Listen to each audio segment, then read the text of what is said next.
So things are a little bit of a mess. All my parts and things spread out here. But I've determined that I forgot before about the combiner boxes. So I'm still going to have the main service come in, turn down, 3 combiner boxes, disconnect below it. It's going to go into a wireway down here, which is 4-inch wireway, or it's a 4-inch wire, a 6-inch. It's a wireway. But in order to make all this fit, I've got 16 inches here, which is going to be really too tight. So I'm going to have to move all these down 1, which will give me about 24 inches in between there. Then that wire weighs 4 feet, so it will be able to stretch from here all the way down to about right there, which is all I really need. So first things first, I've got to take these off, shift them all down 1, and then I'm going to start hanging my combiner boxes and wiring those up to my disconnect. I can go ahead and pretty much wire everything at that point. And then when I get to the point of putting the panels in, I can bring the wires in the back and down into the combiner boxes. I'm still waiting on my other breaker there. The one that they sent was broken. It did get shipped today, but that's kind of held me up a little bit. And I did get this all wired. I'll go over these breakers a little bit later. The wiring diagram that I was sent and how it was supposed to be set up was not accurate, so it took me a little bit of head scratching to figure that out and calling the company several times. But those breakers are wired to the inverters. The inverters are all wired back up to that bus bar, and these breakers right there, I'm still waiting for that one. But that'll all fit in there. One thing that did kind of upset me a little bit is these 100 amp breakers that go in between the charge controllers and the inverters, or the panel here, and they didn't come with screws. So after digging through boxes thinking I lost the screws, I called the company and they're like, oh yeah, we don't include those. So I had to go shop around trying to find them. Anyways, I'm pretty sure I got everything I need now to get started. A lot of head scratching today. It's 5 o'clock and I feel like the whole day has been just going from store to store trying to get different parts and setups and things that I need. So there's kind of the layout I'm doing. So I'll have my 3 combiner boxes. They'll feed into this 4x4x4 box, and then down the bottom it'll go out into my disconnect. From the disconnect it'll go into the wireway, and then from the wireway positive leads and everything will go over here to the charge controllers, and then come back over and up to the 100 amp breaker, and then to the bus bar, which brings the power back over to the inverters and batteries and all that good stuff. So hope I can get all this set up tonight. I'm going to run out of light here pretty soon. Okay, it's the next morning. I was out here working until probably about 9:30. Luckily I've got some lights rigged up so I can see what I'm doing. I had lights kind of strung all over the place. Got to go outside and cut things too. But progress wise, this is what I've got set up so far. So this I'd already wired up the inverters. I was working on where my wires come in from the outside, and I had to build a couple of false walls here. So this one is set 3.5 inches off the back wall. Actually more than that, it's about 4 inches because, or 4.5 inches, because I do have 2 OSB layers to push it out. And then this one was 1.5 inches, just took a 2x4 and laid it on its side, and then had my 2 layers of OSB. So the OSB, I have basically a plate in the back, and then a 2x4, and then this big plate in front. That way I could screw it to the wall and everything would line up. Lined up almost perfectly. I've got a little tiny gap back there. I honestly don't know if I'm even gonna screw that in because this is pretty tight. I've just got a couple of screws here at the top of this panel and then of this panel, because you have to take these back off here in a little bit. Got my surge arresters in here. Now these are outside waterproof combiner boxes, so I did have to drill a hole here in the top. The only thing I didn't account for is that I basically centered the hole 1 inch off the side and then centered on the top, because when I put my fuses in, they're kind of lined up here more on the right side, so these wires won't come down and hit the fuses or anything. I'll be able to route them down So you've got your ground wire will go here, neutral, or your negative, sorry, goes to your negative bar, and then your positive goes into the top half of your fuse here.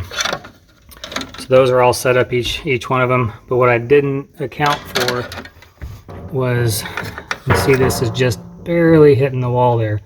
So it's actually just, I mean, it's hitting it, but it's not bending it or anything. It's not, I didn't screw these in and then saw the top bending. It actually just fits very, very snug.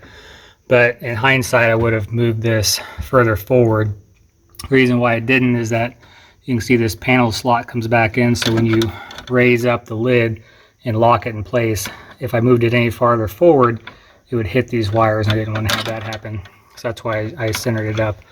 But would have been better if I could have moved it forward a little bit. So let's see. Today my plan would be to get everything wired up. I got a few more holes to drill. So this one I've got to put here. And again, I've talked about this before, how none of these knockouts really line up. But I've got to drill a hole here, and then drill a hole here into the side, and that will come in. You can see the knockouts inside there. It'll be right about there. So plenty low enough where it's not going to hit anything. Then my wires from the combiner box will come down through this junction box into my disconnect. The ground, or the negative wires will just pass by the shutoff. Positive wires will go, 3 will go into the top, 3 will come out. They'll all come down through my wireway up through this junction box, and then they'll distribute out through the 3 charge controllers, and then they'll have to come back down over, and I've got to put my holes here still to come up into the power distribution panel. They will come up to 300 amp breakers. That'll sit about right here, and then from there they will go into the power side, will go into the power bus bar, which is sitting on those 250 amp breakers that sit right here. The negative wires will just go into the negative bus bar right there. So today I've got to drill that, put in, I got 2 pipes. I've got 3 I could rig up. The reason why I'm thinking about I might need 3 is that I have, battery cables this thick coming out, and then I've got all my wires from the charge controllers. I don't know if I need 3. I run the 2 battery terminals up one of these, and the charge controllers up the other one. I thought about throwing the 3rd one in there just so I have access if I need it in the future, because once all this is hooked up, it'll be really hard to drill this out to put another tap in there. So I'm tempted just to put all 3 of them in and call it good. I'll decide that here in a bit. Oh, and one other thing is that this communication line for the ZAN bus needs to run behind this panel, and so my 2x4 back here, I've got to cut a notch in it, and then I've got some 3/4 conduit there, so I've got to run basic 3/4 conduit back behind that panel. So to do that, I've got to take all this back off, but it's pretty easy. Like I said, none of this is glued together, so I'll just take these 2 screws off and take these top screws off. I can pull that section off, take this section off, and I can cut everything that I need to do. And then hope I can get start wiring things up. I can go ahead and get the fuses in, wire up the surge arresters up there. Oh, my PV panel wires, again, are going to come through the back. They will turn down behind here. I have this empty void back in there. And then I drilled holes in the back. This was an actual knockout, but there's about 4 inches back there behind each one of these. So my wires from the panels will come through here up into the fuse over to the negative bar, come out the top of the fuses, rotate around, and then go down into my disconnect. So it seems like that'd be a little tight in there. Hopefully everything will fit in just fine. I'm not overly concerned about it, but we'll see when I start wiring things up later today.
Okay, I've got my accesses all put in now. Kind of funny, I took back some pieces yesterday I didn't think I needed. One of the pieces I took back was the nut that goes on the bottom of this one. So at least that's an easy one to fix. But you notice on these, there are actually two parts to this. You have your locking nut, and then this is basically a washer. What this does is creates a smooth surface. So if your wires are rubbing or you're pulling wires, it doesn't cut the plastic off of them. You know, this section is actually can be pretty sharp. So these is just a safety thing. It's part of code to keep a nice smooth surface when you're pulling wires through. So I've got those set up on everything, and I'm pretty much done with this part except for wiring it up. My extra, or not my extra, but my other 250 amp breaker, hope it'll be here today or tomorrow, and then I can finish hooking up that side. But really for right now, I can go ahead and wire up my surge arresters and get my fuses in, wire those boxes up, all except for the panel wires. I don't have the panels up yet. Go ahead and wire everything down to disconnect. I can wire everything over to my charge controllers and wire everything back over to the power panel, power distribution panel. And I've already wired those up, so those are all good.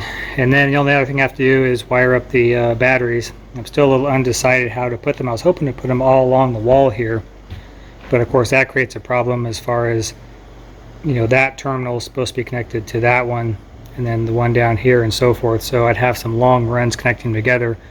But all these batteries together are 3,000 pounds, so that's 1.5 tons.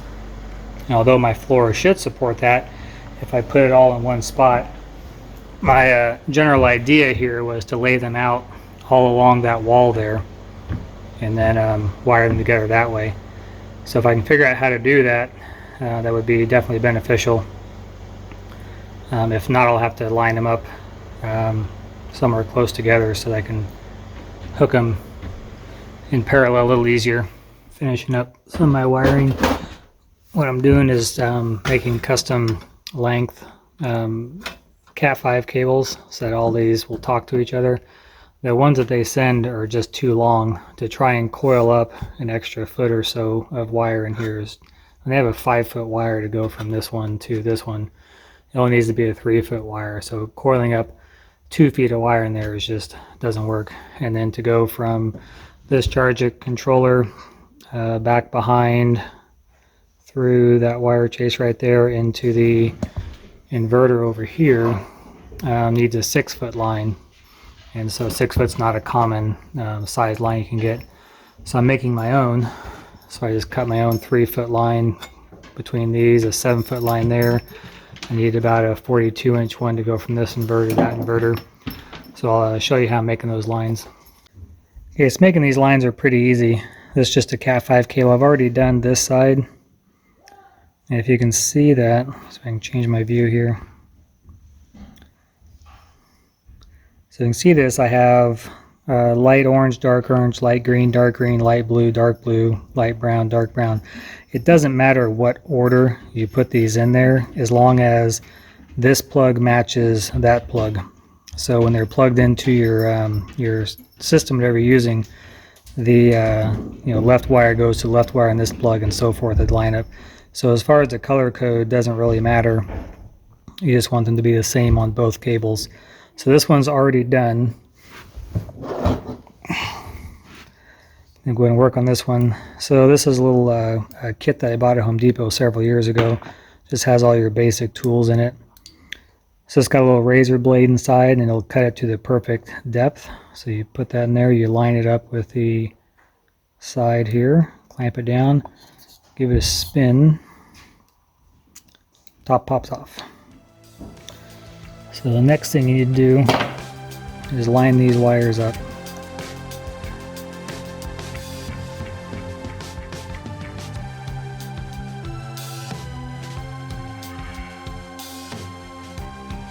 I just try and get these somewhat flattened before I put the cable on, and they straighten out as they go in. That's basically what I got looking like right there.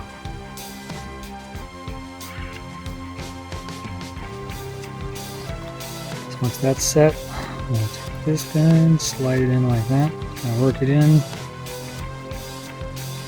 Push it in as far as it can go. And then I always take my other cable and just put them side by side and compare here. So I've got light orange, light green, dark green, light blue, and light brown all the way across. That looks pretty good. Everything lines up. I'll take my crimper tool, put it in there like that. Good squeeze. That's it. Just made our own network cable. Pretty simple.